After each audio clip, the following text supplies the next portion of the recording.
Thanks for checking out Storm and Norman's YouTube videos. Check it out, dude. How you doing? My name's Storm and Norman. Welcome to my Learn to Paintball on YouTube. Just finishing up the weekend up at Triple Crown, commentating live online all weekend. So I'm a little tired today. My back's a little sore because I'm an old guy.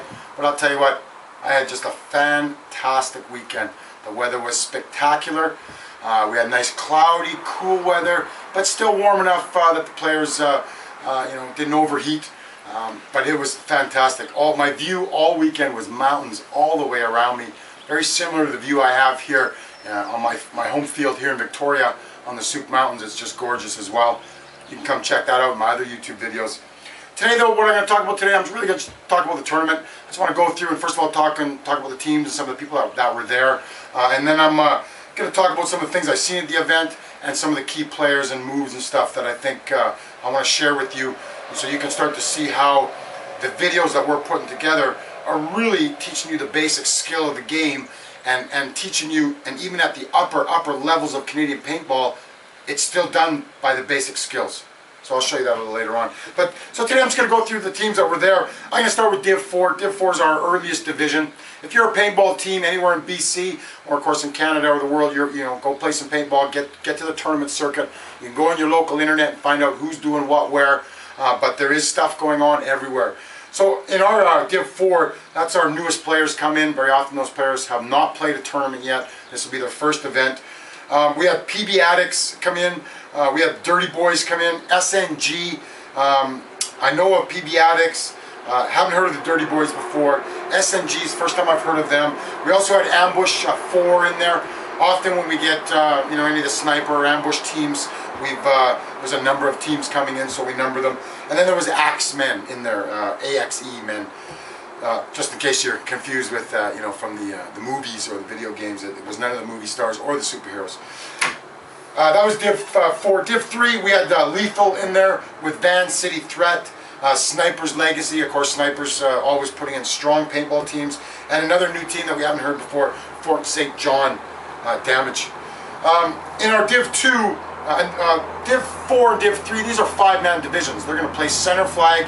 Teams will come 5-on-5, playing each other for the center flag, taking the flag to their enemy end to win a game. Games will also be 5 minutes long. In our Div 2, this was a good division. Stacked up, total control, amalgamation of a bunch of guys we know from Vancouver and that area.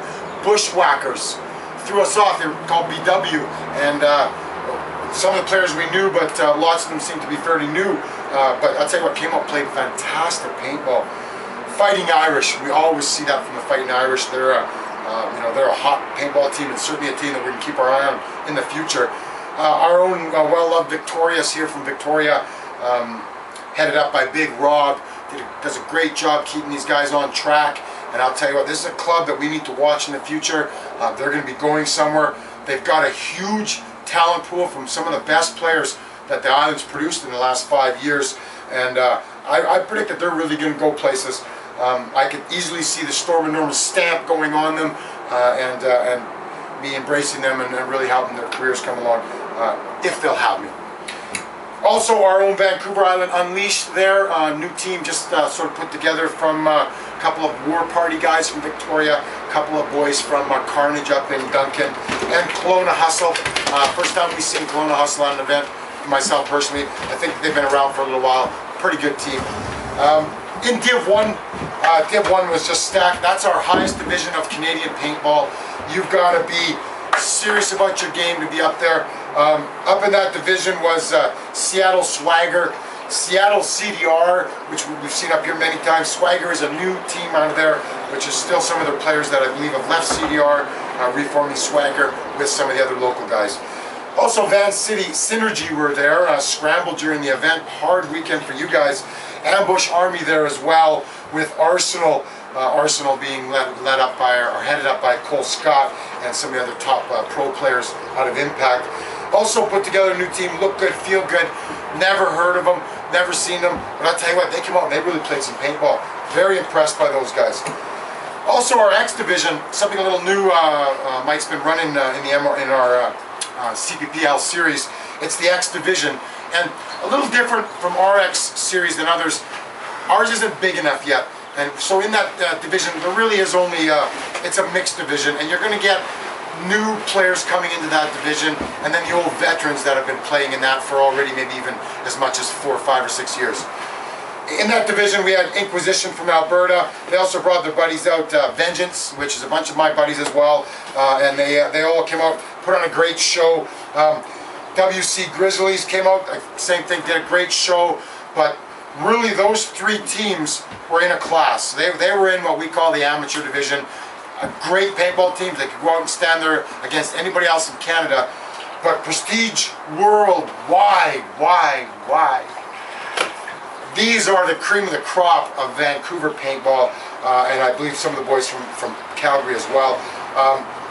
The names on the list, I kept going through them all weekend long because these are the names of paintball over the next 10 years of the game that you're going to be seeing, hearing over and over again.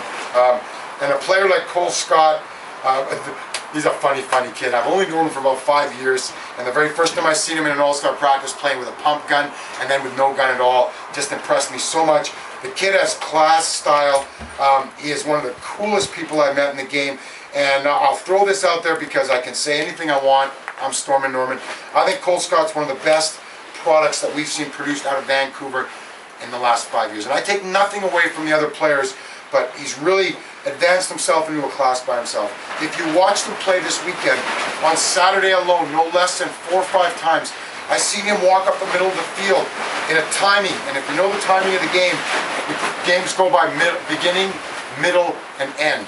And he would be in the middle of the game, which is teams have control of tapes, and the center very often becomes a mistake.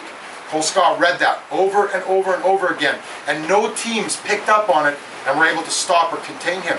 And he was able to bump up the center and just sit and watch the timing and wait for the guns to go out and then make a fast move coming up the center. And every single time he would either kill absolutely everybody or he'd completely blow that game open and his team would roll down in the next 30 seconds, taking everybody else out. In a team like that, you would see teamwork, communication, and movement, and especially cleanup at the end. They know how to finish games. Any one of the players on that roster can finish a game off. So, well, power to you guys. You're fantastic. Okay? Inquisition and Vengeance really struggled. Vengeance came out of the gate next ball and just couldn't put it together. But came back Sunday morning and put it together Sunday morning, giving them enough momentum to just bump them into to go against Inquisition and Vengeance to go for the X-Ball semifinals.